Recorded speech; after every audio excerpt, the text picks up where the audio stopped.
everybody. My name is Ben Wilkes. If we haven't met before, I'm the program manager at the TomTom Foundation. Thank you all for being here. We really appreciate it. Today's event is part of a 7-week virtual event series called the Cities Rising Summit. Cities Rising will explore critical issues surfaced by the COVID-19 pandemic and the movement for racial justice, especially as they relate to small and mid-sized cities. All these Cities Rising events will be available on a pay-what-you-can scale, thanks to the support of our sponsors and community members like you. So if today's program resonates, please consider becoming a contributing member to the foundation. You can do so on our website, tomtomfoundation.org/give. All of these talks will be recorded. So if you enjoyed today's session, please subscribe to our YouTube channel and feel free to share it with colleagues and friends. You note the chat in the bottom of your Zoom browser. You're welcome to use that to connect with other participants and speakers on the call today. The title of today's talk is Bowties, Crystals, Headshots, and Restaurants, Creative Pivots and the People Who Support Them.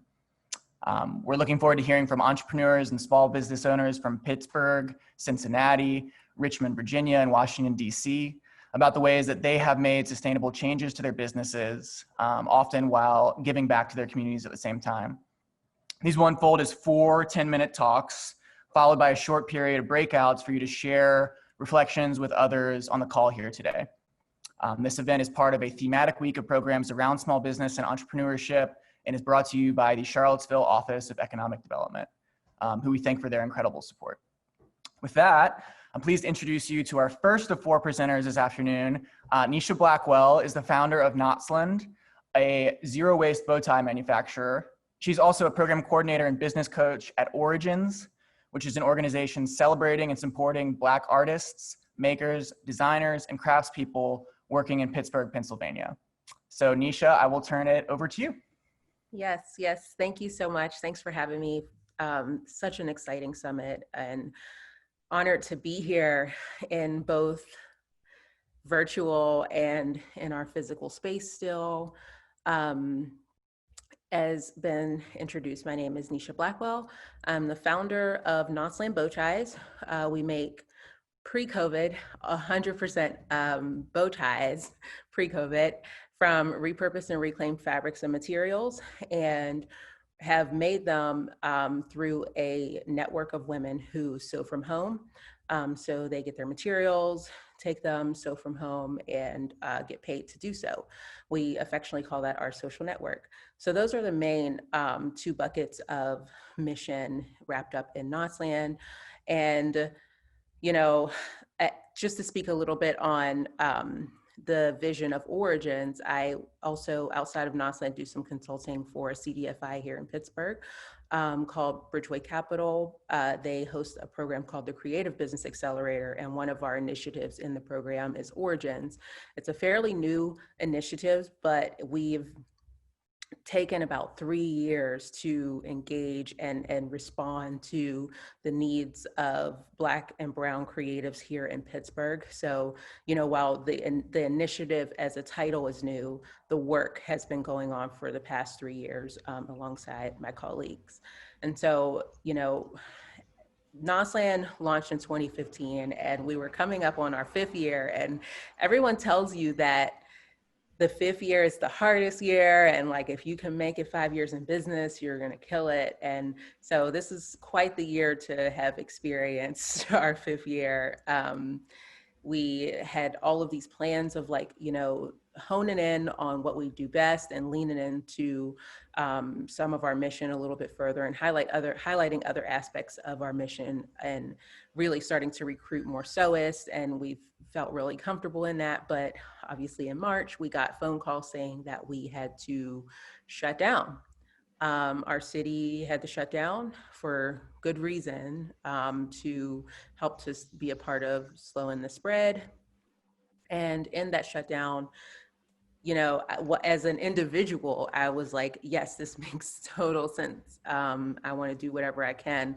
But as a business owner, it was a really, really stressful time, in that thinking of, you know, where do we go from here, and how are we going to be shut down? All of our operations, I mean, depended on, you know, in-person trainings and in-person fabric handoffs and things like that.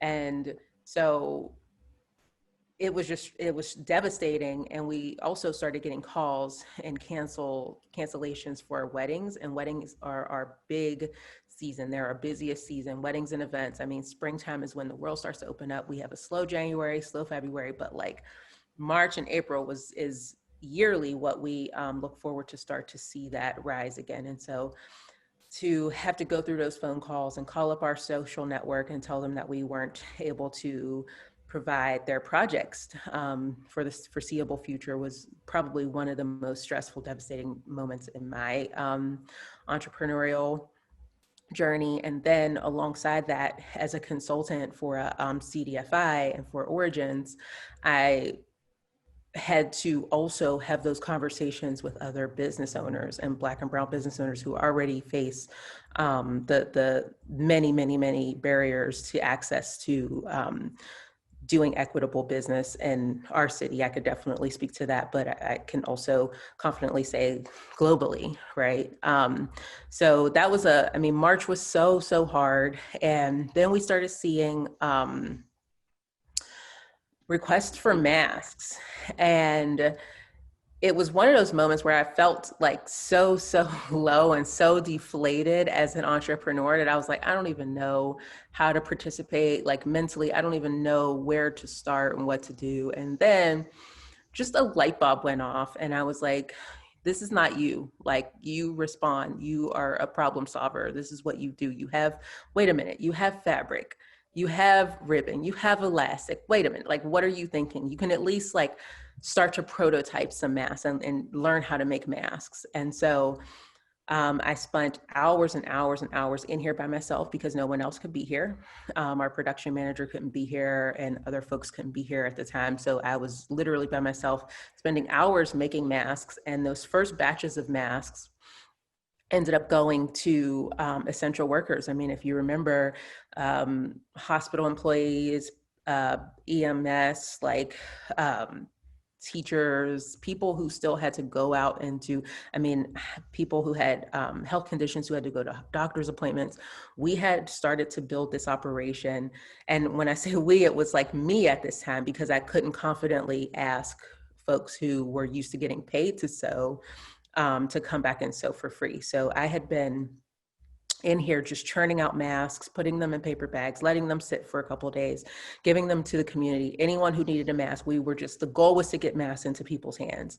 And in that moment, we were sort of doing it like people were offering us money. So it was like, it went from like free masks to pay what you can.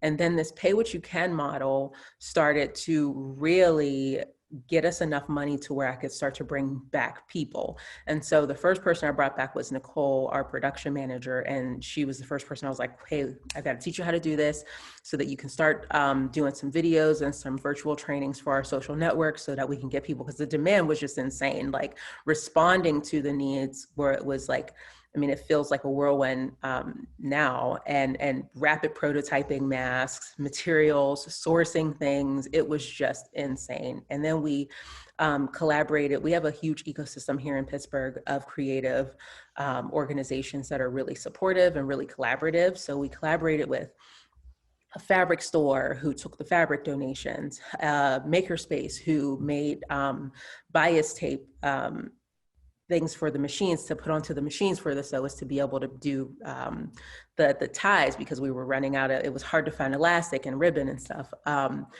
And artist space that was the sorting facility and drop-off facility. We made drop boxes. It is incredible what we were able to do in a matter of 6 weeks, leaning on, just starting from like what we had and leaning on community partners and collaborating with community partners, mostly virtually. There might be a drop off here and there, but it was really each of us independently doing this, getting on Zoom, getting on Google Hangouts, saying who's doing what this week. And that initiative ended up being called Mask Makers PGH, and we ended up giving out close to 8,000 masks to the community for free and recruiting 300 volunteers to do this all for free. And so we did that for a while, and then it slowed down. And here in Knotzland, we had enough funds to start to like bring back some of our sewing community to provide them jobs to make masks for the general public, because at that point the general public was starting to request masks.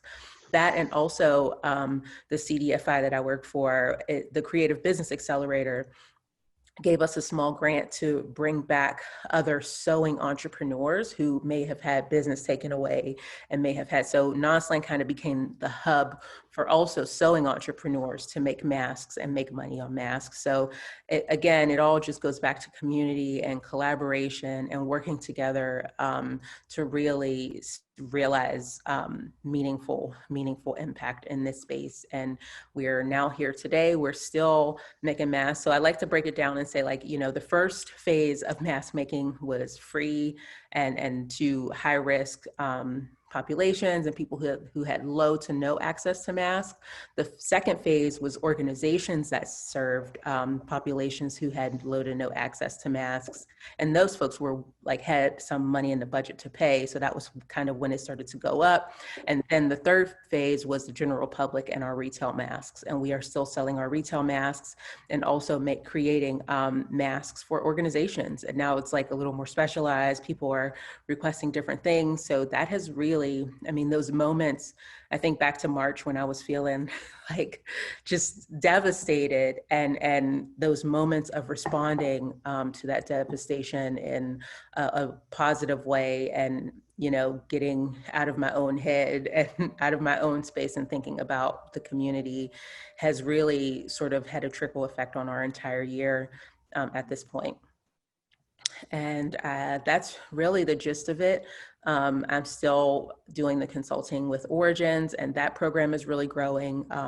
We just formalized a business coaching program because we're growing so much. It was all a la carte previously, where like I would meet with our creative cohort at like on demand. And now that we're growing so much, we decided to sort of formalize the business coaching, and that's our most recent initiative. But we also provide residency space, 3 residency spaces that we hold in different buildings around the city to make space for people to create. And they're free for the first 6 months, and then they sort of kind of gradually go up depending on the rate of the space. And at the goal is from month 9 to 12, you're paying market rate. So it's kind of like this like ramp up to being able to get space if you are still newer in your creative journey and you want to grow and you're growth ready.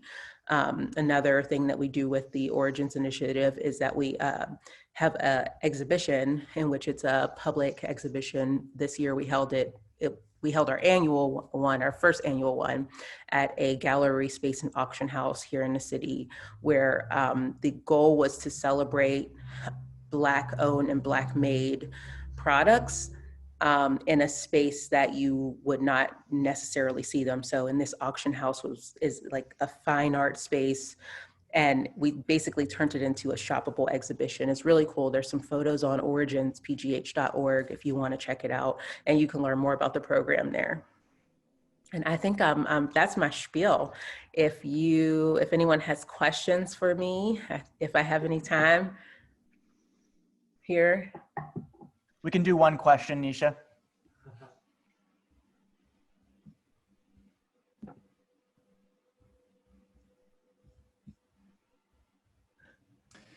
Well, maybe, Nisha, I know I have questions. So if there was a way, what's the best way to get in touch with you if people want to reach out?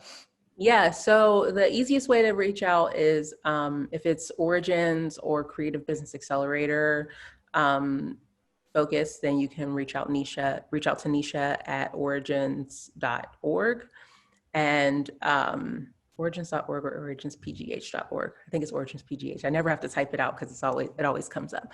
And if it's Knotzland related or mask or bow tie related, you can reach out to Nisha at knotzland.com. Great. Well, thank you for sharing your story, Nisha. There sure was a lot to relate to in there, and I like that crux of inspiration too, and hopefulness. So I appreciate it. So much for having me. Yeah, of course. I now like to turn things over to Diamyn Rembert, who's a jewelry designer at her own Diamond's Crystal Bar. She's going to be presenting in coordination with a member of MORTAR Cincinnati's leadership group, Alan Woods. MORTAR is from Cincinnati as well and aims to create diverse communities by enabling historically marginalized entrepreneurs to access the resources needed to start and run successful businesses. So Diamyn, Alan, I'll turn it over to you. Absolutely. First off, thank you for having us here. It's been amazing to work with Diamyn just over the course of the last year or so. And she has a great story, and we're going to kind of collaborate on a presentation about collaboration. So it seems like that makes sense. We do have some slides that I'll share kind of through this process just to kind of help us to navigate. Let me move one thing, give me just a second. But I'll start off by kind of telling you who MORTAR is, what we do, why we do it, all of those things, and kind of how we got to where we are. Because I think that is going to be an interesting background information to share. So we started in 2014. The entire premise of the work that we do is that we wanted to make sure that we were creating an opportunity for entrepreneurs who typically don't get a chance to get started in their endeavors. So maybe they have the gifts, talents, and abilities, but they just have not had the opportunity to kind of move forward. So we started MORTAR in 2014 with the goal of making it accessible. You know, as we walked through different neighborhoods, we noticed that as revitalization took place, sometimes displacement was a part of that, and that affected the business owners as well in that process. One of the components that we have is we do an academy that's 15 weeks that teaches entrepreneurship to community entrepreneurs, but then we also have a pop-up shop component. And since 2014, we have hosted 256 pop-ups and events by entrepreneurs and community members throughout Cincinnati. In early 2019, we wanted to kind of put a spin on that pop-up shop concept. And so we reached out to several entrepreneurs. Diamyn was actually not even one of our alums at that time. She was actually in the academy, which typically we wouldn't have reached out to somebody who's in the academy because we want to make sure that they're focusing on building the business versus looking at the opportunities that kind of come afterwards. So we assembled a group of about 10 to 15 different alumni with this thought of, you know, what would happen if we kind of baked in cooperative economics into this platform of thinking about pop-up shops and how we would do that. So we kind of sought out a location and we had this meeting with entrepreneurs that all kind of operated in the alternative wellness space. And we presented a concept to them. What would it look like if you guys all collaborated on one space? You know, thinking about how much it can often cost to do the rent and utilities and all of those things for one entrepreneur. What would happen if we could create an atmosphere for 4, 5, 6 entrepreneurs to come together and split all of those things and give them a chance to kind of move forward collaboratively? So we worked with a lot of our community partners in the community. We looked at some of our funders. We talked to different individuals who had the properties and, you know, looked at what would that look like, you know. So this is at, you know, the end of 2019. So we're rolling along. We had some problems with permitting and build out and all of the things that can often make your project take way longer than you actually thought that it was going to take. But we were 100% committed as an organization and as a nonprofit to create this environment for our entrepreneurs. And so we were able to kind of stick it out and make it happen. And then we landed on 4 different entrepreneurs. Diamyn is one of them, and I'll let her tell you more about what she does. But then we have 3 additional other entrepreneurs who collaborated on this space. And the grand opening was actually on Valentine's Day. And, you know, it was all love on February 14th of 2020. And as you know, soon thereafter, we found out that it wouldn't be all love for long. So I'm going to let Diamyn kind of pick up there. Yeah, so I love this slide, the Real World Entrepreneur Edition. That's literally what it was. I met my 3 other partners just by a phone conversation, which might seem a little random to some. And I was still in, as Alan mentioned, the academy. So I had this like, oh, am I allowed to do this? Like, should I be here? But I just went right in and it worked out really well. I was able to meet with, we have 4 entrepreneurs out of the space. So I focus on the crystals, jewelry, I do energy work, all in that sort of holistic space. We have massage by Perfect Touch Helps. She also produced her own line of body oils and cleaning products. And then we have Erica. She is District 78. She does candles, plants, really like a lifestyle brand.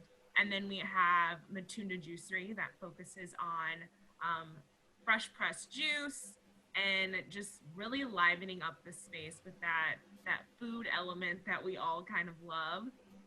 So it was a really amazing like opportunity to be able to collaborate and create an alternative healing space that maybe we're not always aware of. Where I feel like when we think of healing, we think of yoga and meditation, and those are definitely aspects, but to create a space where people could come and take a pause, which is exactly what we were aiming for. So we really had to adapt our business model and our hours due to COVID. So we opened February 14th, and then those hours got slashed in March. So it was definitely a transition. But to have the support of 3 other people made it so much easier. I couldn't fathom having opened my own shop and then dealing with COVID and having to adapt by myself. So it would have been a real struggle.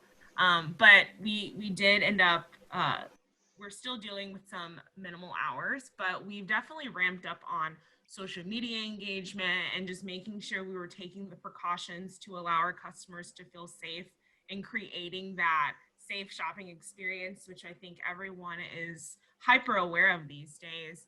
And our customer base is definitely growing and thriving as more people learn about us and what we're doing. And we're really able to kind of work with each other's customers now, which is really cool. And I think that's something that you don't always think about as a business owner. Sometimes you're really focused on what you're doing and how that's making an impact, but to really take a step back and look at not only you, but how you impact the people around you and how they can impact your customers, and you can make all these really cool connections. It was amazing. I think so then we have, this is some of the products. I again focus on crystals, custom jewelry. So to be able to provide a space for my customers to visit was awesome. When I started, I remember doing lots of pop-up shops, and everyone would ask me like, oh, do you have a store location? And I'd always say, I'm manifesting one, but not yet. And then to be able to open up a store, like not even a year after saying that, was pretty cool too.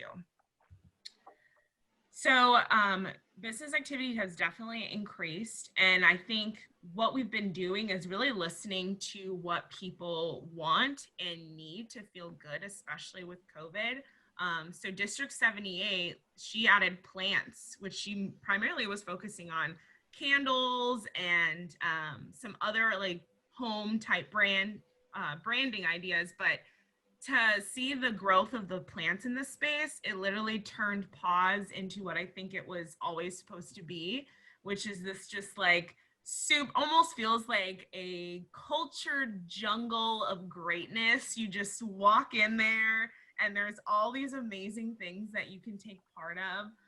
And then you're also getting to know 3 or 4 different people from different lenses. So I think that's really cool too.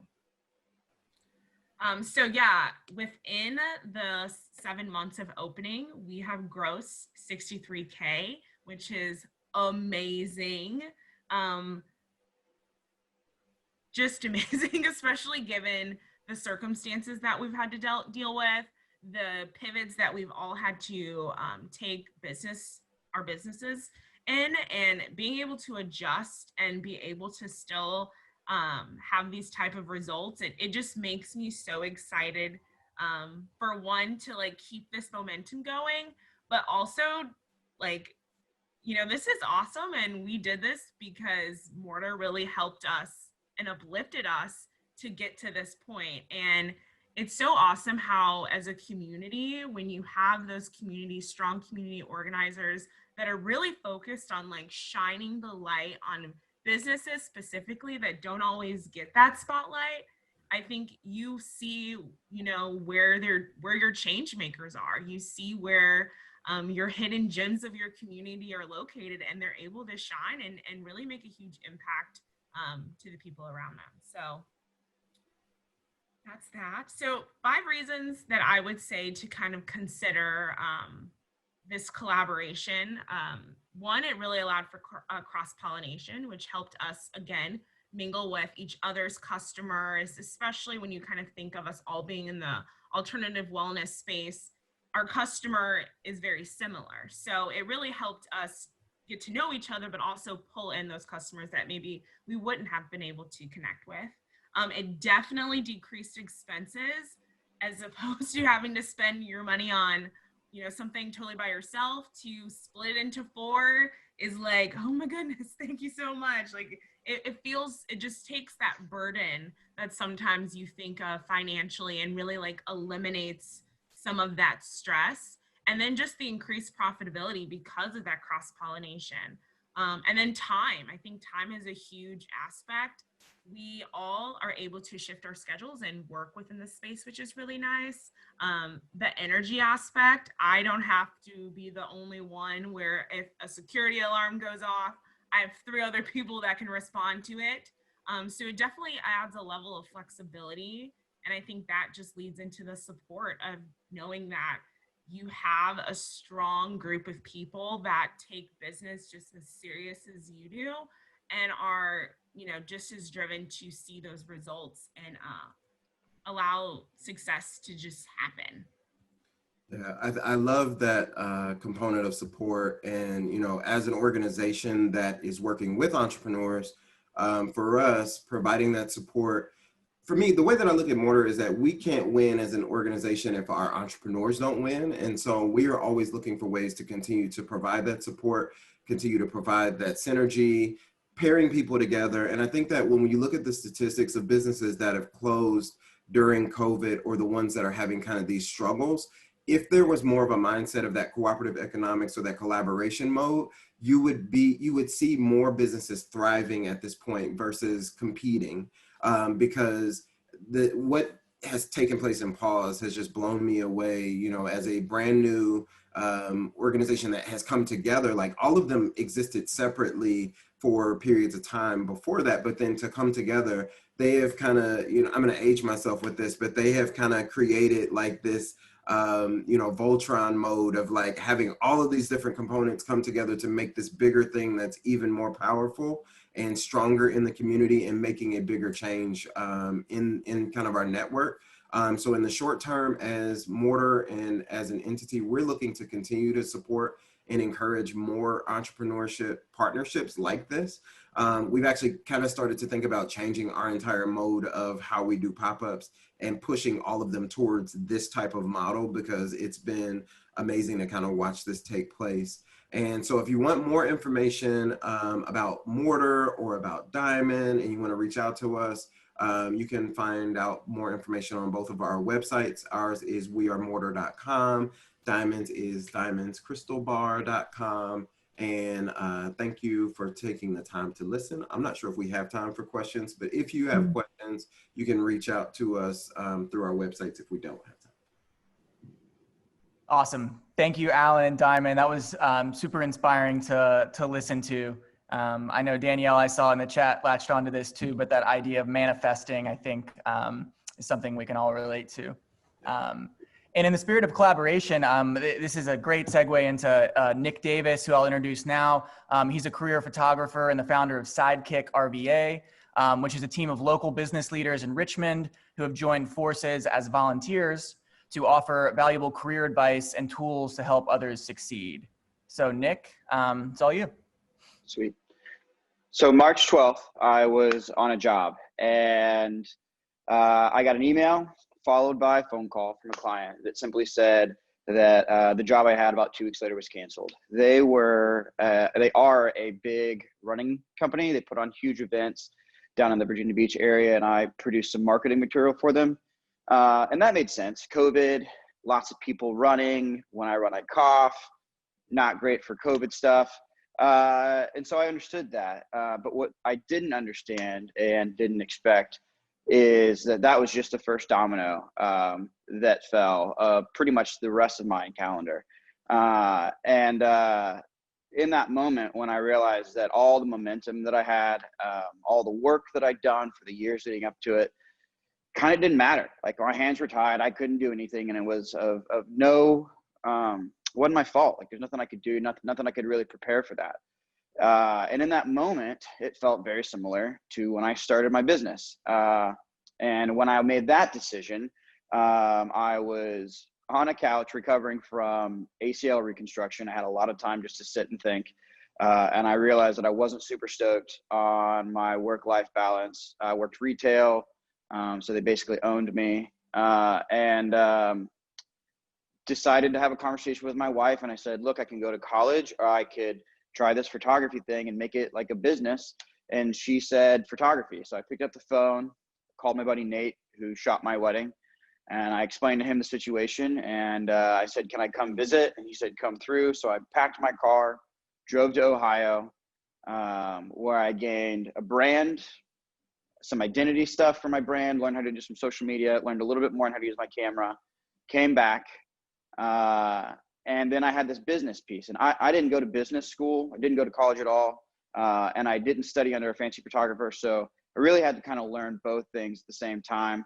And the way I went about that is kind of the same way as I just started creating relationships. I started asking my clients questions. I started reaching out for mentorship. I started building relationships with customers that came into the store that had interesting careers or that ran their own businesses.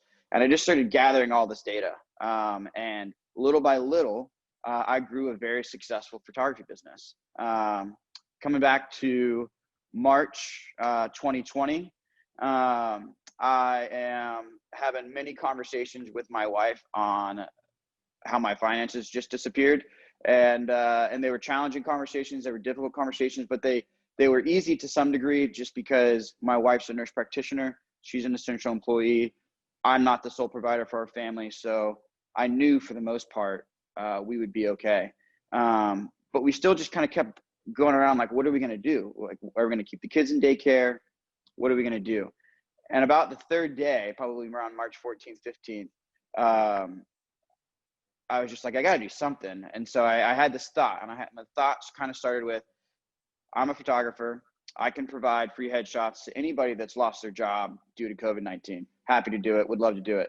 But I realized that didn't have very many legs to it. And I have some mentors that I know have really, really kind hearts. And I was like, I wonder if I can kind of put together a team. And so I picked up the phone again, called my buddy Paul, and said, Paul, this is what I'm thinking. And Paul says, I think it's an excellent idea. See if you can build a team. I'll be your first one. I'll do resume review. And so I very excitedly went to my keyboard, wrote 6 people an email, hoping to get like 2 or 3 more volunteers. And to my surprise, like everyone was all in from the beginning. And I was kind of blown away. And so then I picked up the phone, called Paul back, and I was like, Paul, we got a team. What do we call it? And we kind of kicked around a few ideas. And, he came up with the idea Sidekick, and I immediately fell in love with it because in times like these, anyone could use help. Anyone could use a sidekick. None of us are not impacted by this pandemic. And so once we had a name, I went to LinkedIn, and I'm not much of a writer. I'm much more of a visual guy. And I wrote a post, and that post said something like, COVID-19 has been very difficult. It's been very difficult for my business. I've decided to respond by offering free headshots. I've put together a very small team of 6 people to do headshots, resume review, and some mentoring, and hit enter, and my engagement on LinkedIn is typically like around like 7. And this post had north of 5,000 responses, just people loving the idea. And what I realized in that moment is that a lot of people have gifts and they want to do something. They wanted to do something then, but they just didn't really know how to start or where to plug in. And for some of them, Sidekick just became that lane, because we quickly went from 6 coaches to 12 to 18. And now we've got like north of 20 coaches. And so then after that, I was like, oh man, I really got to deliver on my promise of getting a website done. I don't even have a logo. So I picked up the phone, kind of my thing, and started asking for help.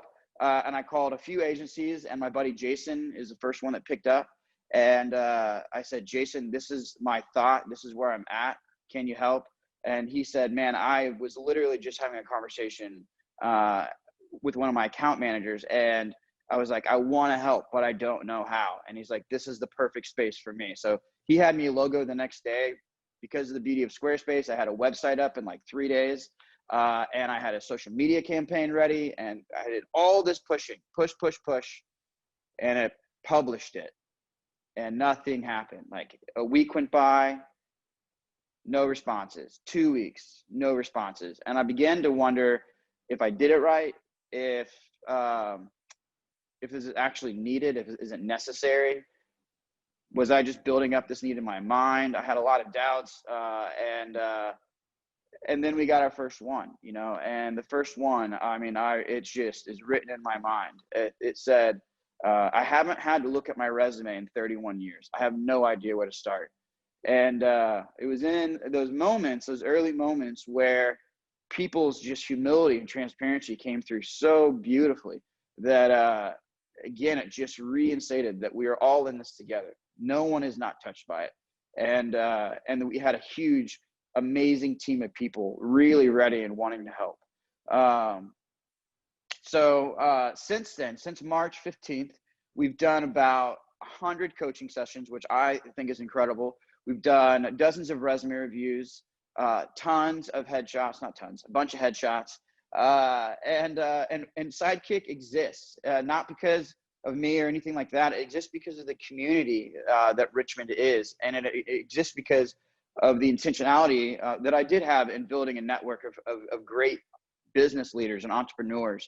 And that, I think, is the thing that I've learned from this the most, is that if you are that intentional about building relationships and really building them so that it's two ways, and finding mentors that really believe in you and can pour into you, you can literally do anything. I also thank you, Tom, for the opportunity to share. If there's any questions, I'd love to take them.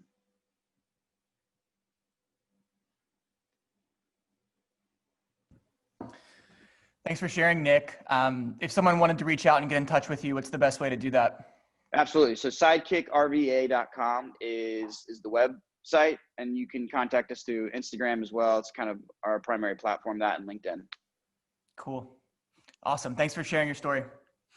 Thanks. I'd now like to welcome our final speaker, Eric Bruner-Yang. And please be reminded that after Eric is finished, we will have probably 10 minutes left, and you'll have an opportunity to join a breakout session with a small group of folks here today. So we'd encourage you to stick around for that if you're able to just kind of reflect on some of the ideas that have been shared and maybe determine some next steps.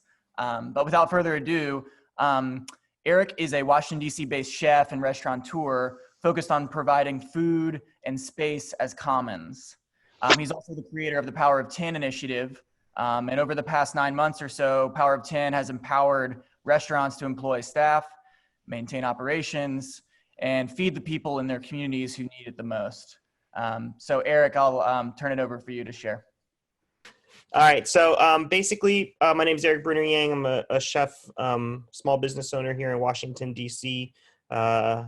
Oh, Ben, thank you so much. You're the man. And basically, we started this organization called the Power of 10 Initiative. Originally started as an emergency response to the impact of COVID-19 on the restaurant industry. Mostly as a chef, we get asked a lot to participate in other people's nonprofits to help raise money for their events. And so it's been really fulfilling and really an amazing learning experience through this time period to kind of start the process of creating a nonprofit and getting the ball rolling in this capacity. The platform of what the Power of 10 initiative is really quite simple, is that for $10,000 a week in donations, you can help to create or sustain 10 full-time jobs and service 1,000 free meals in any community in America. And I think a lot of people have this misconception that the restaurant industry or the restaurant business is really tough, but it's mathematically, it's quite simple operation. And so we kind of came up with those numbers first just to, and before we had the Power of 10 was like, what did I need to do to save my own business? And so we kind of did the math and we kind of came up with this formula. And then it really kind of realized to me, it was like, if I only saved my business, there would be the community that I love, the community that I live in, the community that my kids go to school in. It wouldn't be the same thing. And it would just have such a huge negative impact if we didn't try to figure out a way to try to keep as much as possible intact as possible. So we worked really diligently and we moved really quickly. And we slowly started sponsoring all of these restaurants down my blocks. And since March 26th, which was our inception, we've raised over $1 million, have partnered with 40 restaurants, and have served over 200,000 meals across the United States.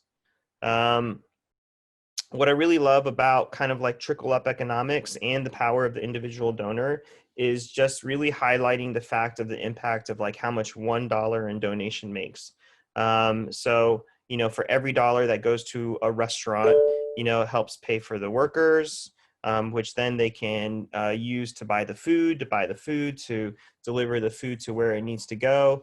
And it just, I think because of our program, people really got to see kind of the full cycle of what their donation could make.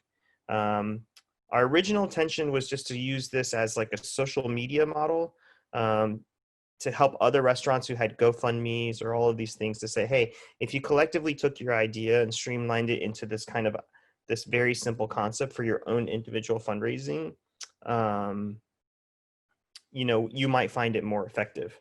But then what we realized when I was just kind of talking to restaurants about trying to help them with just this idea of this model of the Power of 10, we realized that, you know, if you're a small business owner and you don't have a huge reach, that you're just so bogged down with just trying to like manage your day to day. So we really just kind of actively, you can kind of power through them and I'll keep talking. Ben, I don't want to be one of those guys that like reads the slides out to people. Appreciate it.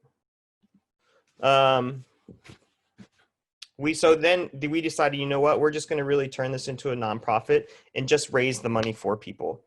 So we started a website where people could make an individual donation starting at $10, which is essentially buying one meal for another person to make, buying one meal for us to make to deliver to someone else. And through that platform, we've raised about 25% of our money.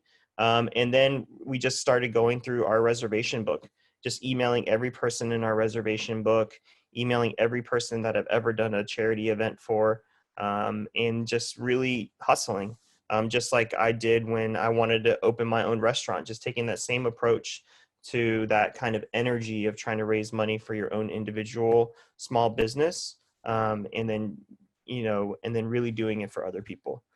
One of our most successful programs is our partnership with Georgetown Pediatrics and No Kid Hungry. And what we've been doing through the course of the last 6 months for 40 families in Washington, D.C.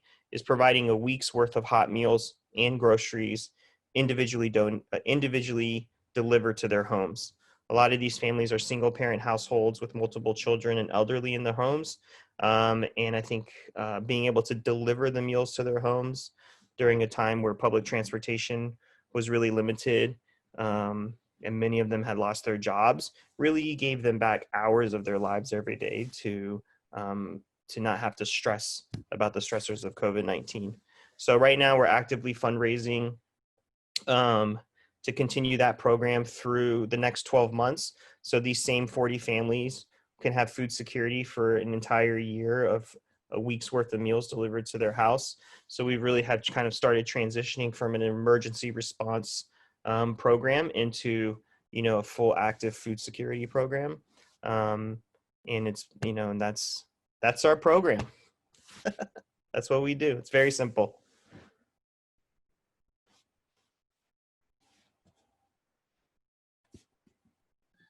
Cool. Thanks for sharing, Eric. That sounds like a great success you've had. Yeah, I mean, I think we got very lucky. And I think a lot of people, a lot of questions we get in interviews was like, why did you start this? And I think really I needed something to distract myself from the depression of the moment, right? And I think, you know, to be able to, I think the biggest fear of any small business owner is like losing their business or closing their business. So now I've experienced that. So I think that fear and being able to live with knowing, having that fear removed from my life really opened me up to just say, you know, it kind of reminded me, so I've been sober for 10 years, and it really reminded me of that moment where I decided to get sober, was just like removing yourself from the fears of failure, the fears of not of success, the fears of whatever was kind of crippling you into your addiction, was kind of the same as like the moment of COVID, which was like now this new fear of losing everything I've put in my entire career. And knowing that having that almost gone essentially, and then knowing what that felt like, really kind of started this catalyst, and really the good energy of the power of 10, of just like, you know, going to all these restaurants in my neighborhood, picking up the meals, delivering the meals, and all of us collectively working for, you know, hundreds of thousands of people that we've never met, was just a really special experience. Yeah, that sounds like it. Thanks again for sharing. We've got about 10 minutes left in the hour, and I want to be timely for folks. So I did want to give you all the opportunity to join some breakout rooms. So we'll send that invite now. And thank you again for being here with us. And thanks to all our speakers, Alan, Diamyn, Nisha, Nick, Eric. Really a pleasure. We appreciate it.